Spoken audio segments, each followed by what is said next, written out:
the MS Michigan Man 64 podcast. My name is Brian Wallace, and I am the MS Michigan Man 64. The MS Michigan Man 64 podcast is about chronic disease awareness.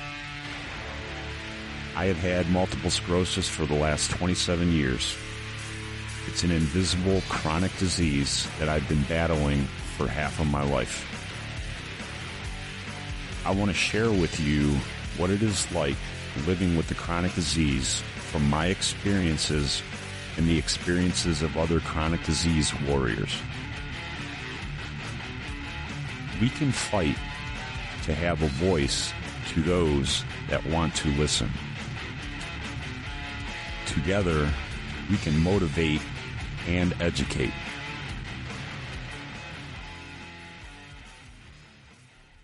Hi, and welcome to the MS Michigan Man 64 podcast.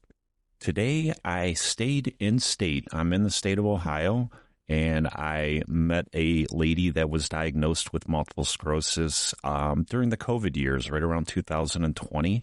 And she wanted to come on and talk about her journey and help spread awareness. And I am talking to Traci. How are you doing, Traci? I'm doing well. How are you? I am doing okay. So, Traci, you were diagnosed with multiple sclerosis a few years back. Can you kind of take us through your journey on how you got diagnosed, what kind of symptoms you were experiencing, and what happened and how you got diagnosed? Okay. Well, it started out probably a year prior to getting diagnosed. I started out having some tingling in my hands and feet. It didn't seem to concern me too much because I had, been a hairdresser for about 17 years. So I was going to physical therapy on and off for shoulder issues, things like that. Mm-hmm. I also started having like double vision, blurred vision. Yeah. And that seemed to be concerning. So I went to eye doctor after eye doctor, and they kept telling me here, take Claritin D, take this, take that, you're having allergies. Mm-hmm. So I did that for about a year. Alongside, I was having a little bit of trouble with walking. I would kind of, I don't know if you know, like what wall walking is. Oh, I'd walk from like wall to wall. Oh, yeah, so I did that for a while. And it was basically kind of family pushed me, hey, let's go get checked out. Hey, let's go get checked out. Yeah. And once I did that, it kind of went pretty fast. I know I hear a lot of people say it took forever to get diagnosed. Mine was very, very quick. Yeah. So once I went, I did the test, did the MRIs. They ruled out everything. I did a spinal tap, and everything came back clear of everything. So then they diagnosed me with MS. And then it progressed pretty quick from there. I went from the wall walking within the next year, walking with a cane, and then into a wheelchair. So everything was really fast for me. Wow. So I just got to go back to when you were going to the eye doctor, because my vision was my biggest thing when I first got diagnosed too. I was seeing double vision. I couldn't tell the difference between red, yellow, and green at a traffic light, and I was tripping because I was a runner. When my eyes were all whacked out like that, my eye doctor told me that he diagnosed me right away with optic neuritis, and he said my optic nerve was inflamed. When you were going to the eye doctor, they never mentioned that to you? No, not a bit. And I went to multiple ones. Wow. And they just kept telling me I had like blurry vision. Like I'd be driving and it would get blurry. My eyes would itch real bad, water really bad. Enough to where it was distracting. Like if I was driving with the kids, I would pull over, and sometimes I would wait a half hour to an hour till it would go away. And they just kept saying, no, your vision's good. You have 20/20.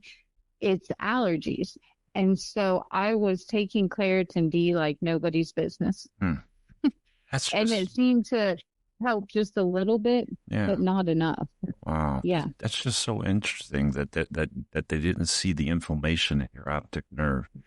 So I had never even heard of the optic neuritis. It was never brought up to me or anything. And I pushed hard on it for probably about a year because it was debilitating at some point. Yeah, yeah. I mean, yeah, it was the same way for me. Like I said, I mean, when you lose your vision, I mean, that scared the shit out of me. Um, Yeah, yeah. yeah. So, okay, so you ended up getting diagnosed. Did they put you on a DMT right away? Yes, they started me on a DMT, and it was Ocrevus. Okay. And I took that for 2 years, and it was twice a year, so I had 4 doses of it. Hmm. I didn't seem to have any bad side effects, anything like that with it. Hmm. It didn't seem to help anything either. Um, and eventually I decided to quit that, which was a big thing for me. Wow. So you just said, you know what? It's not doing anything for me, and you stop your DMT. Yep, yep. I stopped my DMT. I had a lot of backlash from family. Yeah. It was really hard. It was scary to them. It was scary to me, but it was just something I didn't want to do anymore. And I made the decision to stop that. I was thankful to get in a group. I had a lot of support. I started with a coach, and she kind of walked me through it. And the support group was amazing. There was other people that were on DMTs and they were doing well, and there was people that were not. It was the path that they had chose, and it was nice to hear both sides, and they were really supportive through that. Hmm. And for me, it was a good choice. Yeah, and you know, and I tell this to a lot of people that have been diagnosed with MS, because you know a lot of people will say, "Oh God, you had it 27 years. How have you made it this far with still being able to walk and all that?" And I tell them, I'm like, "Well, I can tell you how I did it, but it doesn't mean it's going to be the right way for you because everybody's MS is different, and you got to kind of Right, customize how you're going to attack the disease." And you know, I'm friends with a lady that has primary progressive, and she's never ever taken a DMT in 12 years, and she still walks without a cane. right, She attacked it her own way, and she does it through a lot of supplements. And you know, it's just right, fascinating how different people are, how people attack this disease different, and the different ways you can. You know, right, it's not just a cut and dry. Okay, here's a DMT, and life's just gonna be normal and everything. I mean, you got to kind of like tinker with what's going to be the best thing for my body. right, And a lot of times it's a trial and error. You know, I mean, you try the DMT, you tried it, and you didn't like it, so now you're doing it your way, and and right. and But that's kind of the go ahead. kind of the way I look at it is, so, with MS, everybody has different, symptoms. Everybody is so different, which is really odd. Most diseases, it's cut and dry. You have this, you have that. With MS, you can go from one person, they're at one end of the spectrum, someone's here, someone's there. And so I feel like our care and our healing and eh, is all different too. It's different paths for all of us. Yeah. So let me ask you this, because you know, and I ask this question to pretty much everybody I talk to. When you got diagnosed, let's talk about the mental health part of it. What how did you handle that? Because I know, like, when I got diagnosed, I pretty much ignored the mental health part of it. I'm like, okay, it is what it is, and and I just kind of, I'm not gonna let MS eat me up. But I know that some people, it really, they struggle. They struggle because they're afraid of the Yeah. disease. They're afraid of the what ifs. What if I end up in a wheelchair? So how did you handle it, the mental health part of it? So I'm not gonna lie, I didn't handle it very well at first. I mean, I remember the call when the neurologist called to confirm it, and I was in the car with my daughter. I think she was 16 at the time, and I got off the phone and I pulled the car over, and it really terrible. I said, "Great, I'm gonna die." And she looked at me and she was like, "What are you talking about?" And I'm like, "I have MS." And she was like, "Well, what does that mean?" And I'm like, "I don't know." And it was very scary. And the first year of it, I was terrified. Every time I went to the doctor, everywhere I went, I was just terrified, and I didn't know anyone else that had MS. Yeah. And so within that first year, it was very, very dark for me. Yeah. And after that, and after meeting people and being in a community of such great people, it completely changed for me. I mean, it went from one end to the other end. So now, I don't mind that I'm in a wheelchair. And if I'm always in it, I'm always in it. If I'm not, I'm not. Yeah. I'm generally happy. Yeah. And I'm the same way, Tracy. I went through 27 years, and 15 of them I was still able to walk without a cane or anything like that. And then once I lost the ability to work for the state of Ohio, and I had to go out on disability, I spiraled too. I mean, the mental health part of it to me is the hardest part. MS can take away my ability to walk. It can take away my ability to move my hands the right way. I mean, that stuff, I can deal with that. The hardest part is just the mental part of it. You never get a break from it. I mean, it's always in your head. You're always thinking about it. And that's the most difficult part to me. And that's the part that I emphasize with people. Make sure you take care of your mental health, because that's the hardest part in this disease. What do you think the same thing? I think it is the biggest part because, most people can be like, oh, we're going here today, or we're going to a ball game, or we're going to a friend's house to play cards, whatever you may be doing. And that's a normal part of life. I have to think about, can I get in the house? Can I get in that facility? Are the bathrooms going to be okay? Yeah. Is it going to be too hot in there for me? Is it, so I have all this extra stuff. And at first, all of that was overwhelming. Mm-hmm. Now I'm kind of in a groove where I just, I keep extra things in the car if I need, an extra blanket to throw over my legs. Like I've just got everything finally planned out to where I can make any situation I get in comfortable. Yeah. And that's the thing. I'd say this phrase a lot. MSers figure shit out. Yeah. We do, and when I lost my ability to walk right, I figured it out. I used a cane. You said you were you said you were a wall walker. I mean, that's figuring it out. Okay, we're going to use a wall to get to where we want to go, point A to point B. Yeah. I mean, we just figure it out, and that's the part that I try to emphasize with people. You can't quit. You can't just say, "Oh my God, I can't do this anymore." So why even go on? Why even try anything? I know when the last job that I had, I was wall walking so bad that, I had it figured out. So I would make sure I left early and I would get to the place so I could park in a certain parking spot because there was a pillar by this door that would get me to this door. And I did all those things just to continue. Yeah. And, and I'm glad I did. I can't imagine not doing those things. And that's why when I see people with MS, I have such heart for them because I know how it is and I know that they're strong and I know what they go through and I know how they have to figure things out. Like I truly believe that we can figure anything out. Oh, I agree with that 100%. I'm friends with a guy in the UK. I talk with him. I talk about him a lot. His name is Swab, and the guy has primary progressive MS, and he is just the most positive person I've ever met in my life. And MS actually took his ability to talk away from him. And you know what? He figured it out. He uses a computer app and he types in what he wants to say and he talks that way, and he hits the play button and that's the way he communicates. I mean, right. he didn't give up. He didn't say, okay, I can't talk. I'm just going to sit here and, not try. Right.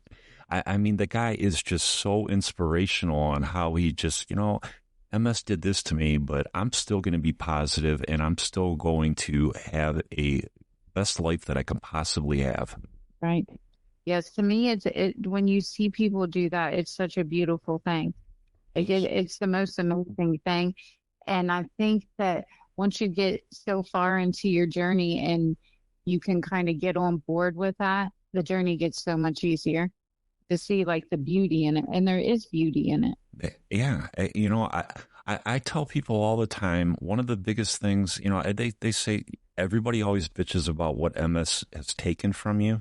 And I always tell you, MS has given me a lot of good things. It's taught me a lot about compassion, and it's taught me how to understand other people's issues.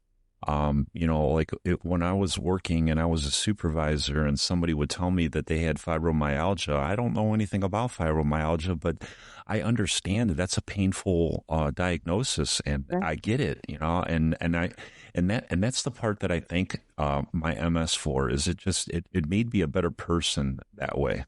Yep. Yep. I feel the same way.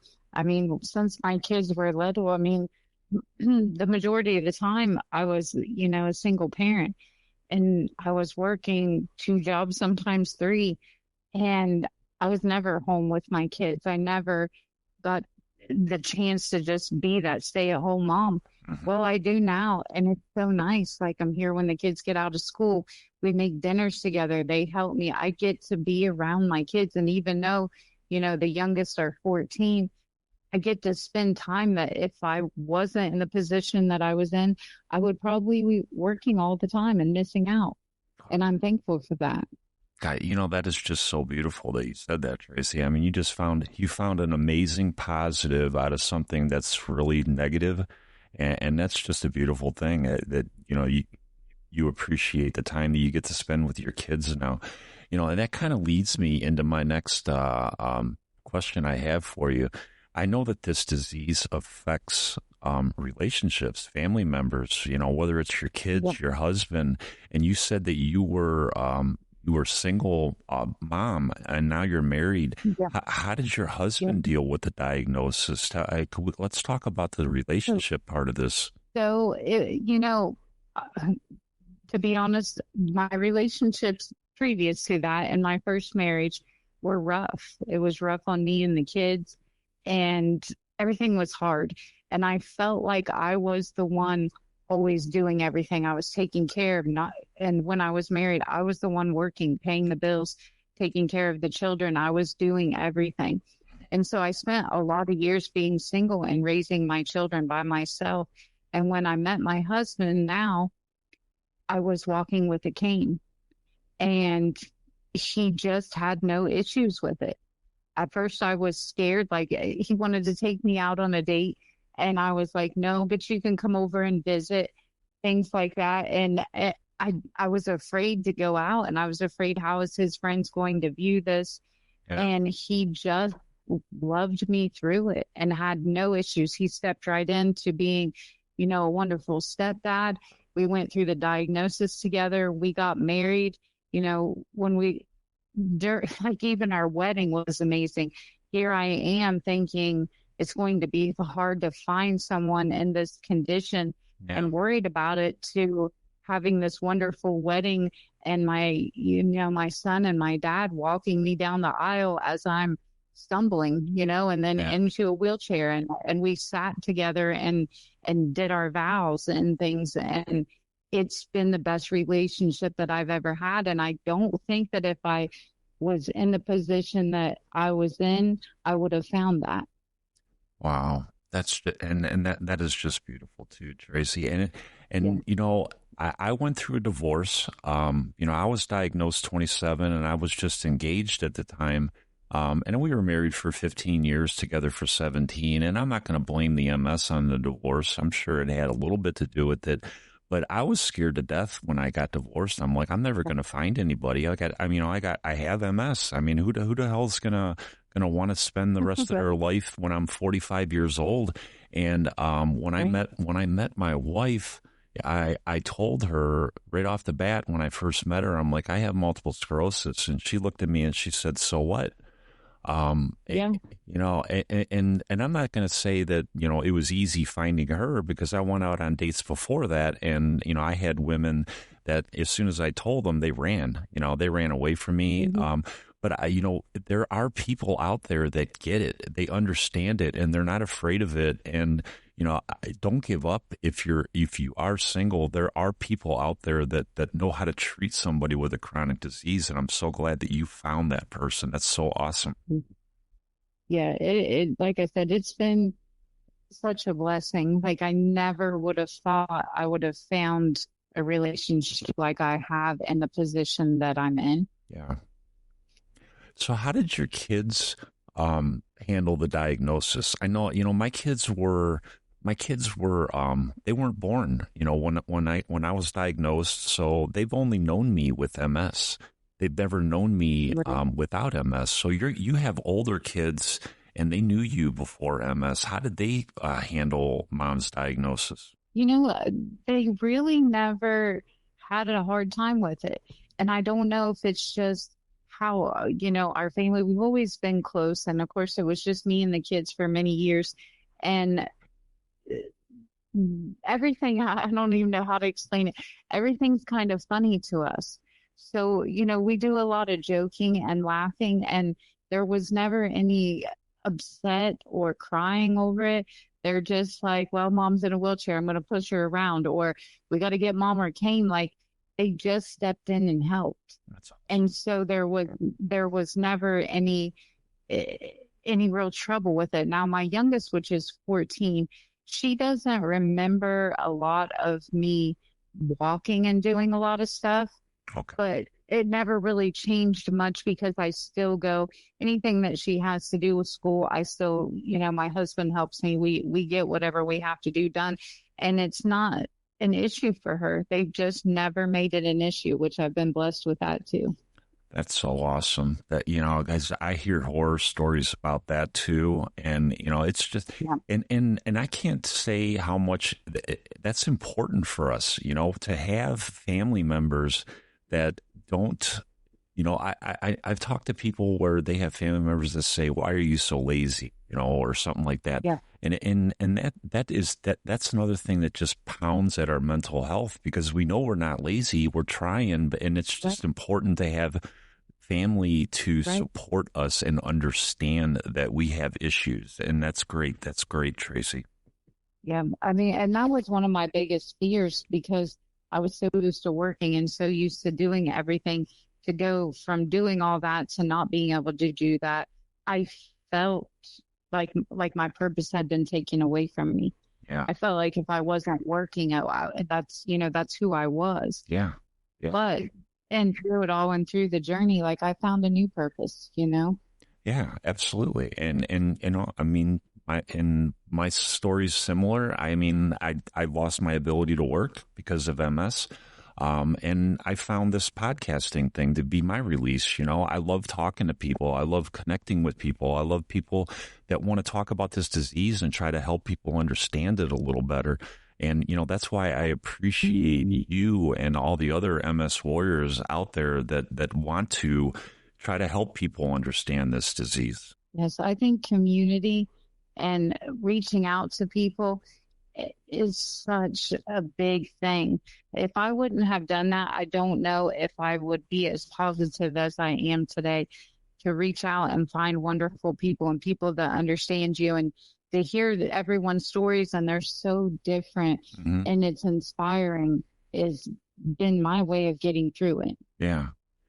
Okay, so let's change the pace a little bit. I know you said something about humor before, and I use humor a lot. And I think you have to with this disease. You almost have to, because if you don't find humor in things, it's going to beat your mental health part up too. So let me ask you this: what's the funniest MS story that you have? Whether it was a fall that you didn't get hurt on, or something like that. And I'll share mine too, because I've got quite a few, but I want to hear one of yours.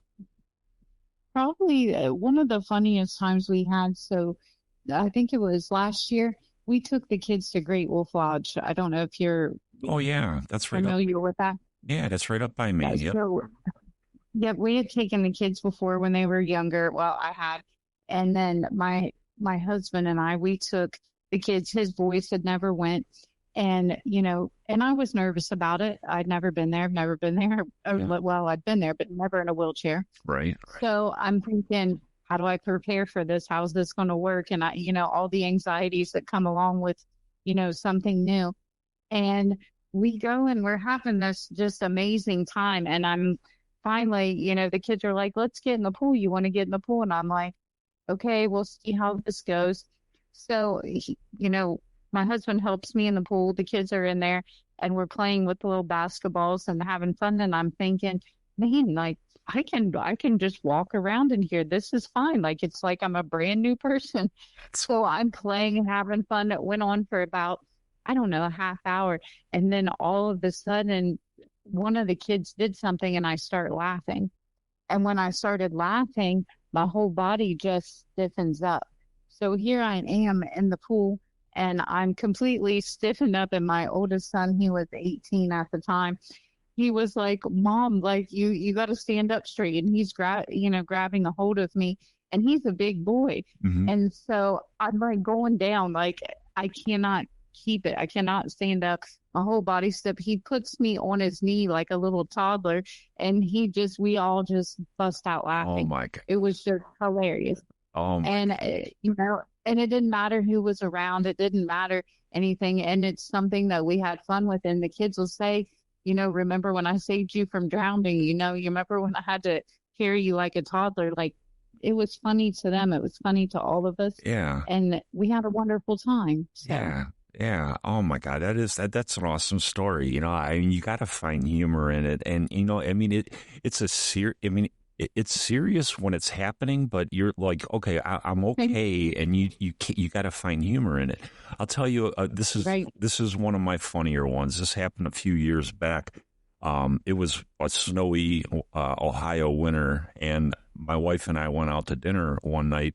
And we got back and we had a couple of dogs. She usually went in first to let the dogs out because, we didn't want them to freak out while we were getting out of the car. And so she goes in the house and I'm getting out of the car. I'm taking my time. There's about a foot of snow on the ground and I lost my balance and I fell. And I was on my back and I was like a turtle on its back and I couldn't roll over. I'm in the snow. I'm laughing my ass off. And snow's everywhere. It's like 15 minutes I'm out there trying to get up. I finally get up. I get in the house. There's snow everywhere in my glasses. And I open the door and my wife goes, oh my God, did you fall? I go, and I just looked at her and I'm laughing. I'm like, duh. I mean, like, what's the first sign that I fell? And I'm, but I mean, you got to laugh at that stuff, because if you don't, I would have just been sitting out there like, freaking out, crying, and you laugh, and it is what it is. One of our like family running jokes is, so one time my husband and I were going to Walmart. It was pouring down the rain. Of course, we had all the stuff in the car. I'm in the wheelchair, and he's trying to get me in the car. It's cold out, and everything's stiffened up. My legs stiffened straight out. He can't hardly get me in the car. He's getting soaking wet. We're bickering with each other, and he says, well, why do you have to have a stiffy right now? Oh, so now, anytime I have trouble or my legs, the kids will be like, Mom's got a stiffy. Oh my God. So that's hilarious. So sometimes we just have fun with it. Sometimes that's all you can do. It makes memories too. Yeah. It does, I mean, my wife and I still talk about the snow story. We tell people and we laugh about it, and I mean, it is what it is. And that's, if you don't do that, it's like I said, I mean, you gotta find ways to have fun with this disease, because if you don't, it's going to tear you up mentally. Yep. Yeah. Definitely. So Traci, what would you do, or what would you say to somebody? I can just talk to you all day long, but what would you just say to somebody that is similar to your situation, that might be just new, trying to get diagnosed or hasn't been diagnosed yet? What would you say to them to like advocate for themselves and and just like realize this is not the end of the road for you? My biggest advice would be, find your support group. Find people that have been through it, people that are going through it, listen to their stories, and just find yourself a good community. And another, probably another thing is be consistent, whether it is consistent in the mental health, doing something every day to make yourself laugh, doing stuff to connect with people. Just be consistent in those things. And eventually you'll get to a point to where you're in your journey and you can see the beauty in it. Yeah. That's just I couldn't have said it any better, Traci. That is just, we as warriors, you can't give up, and you got to find what works for you, and you just got to keep on plugging. And we got a lot of life left to live. I'm 54 years old, and I plan on being around and for Yep. quite a while, and you just got to figure it out. MSers figure shit out, and we Yep. do that. We do that. Yes, 100%. Yeah. Traci, thank you so much for coming on. I really appreciate you helping to spread awareness about this disease, and just help people to understand it a little better. Because, I mean, that's been my biggest thing with having this disease for 27 years. I just think that people don't understand it. They don't understand what it's like, and it doesn't matter if it's the person with the MS or the person that you're friends with or a family member with.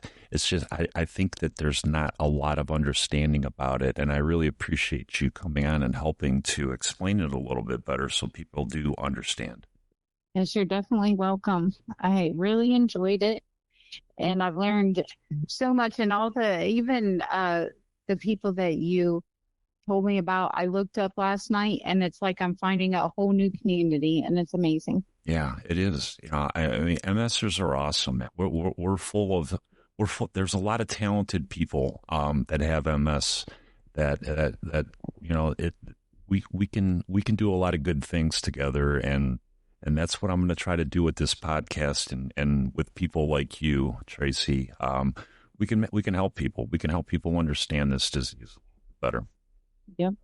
Thank you. Yep. Definitely. All right.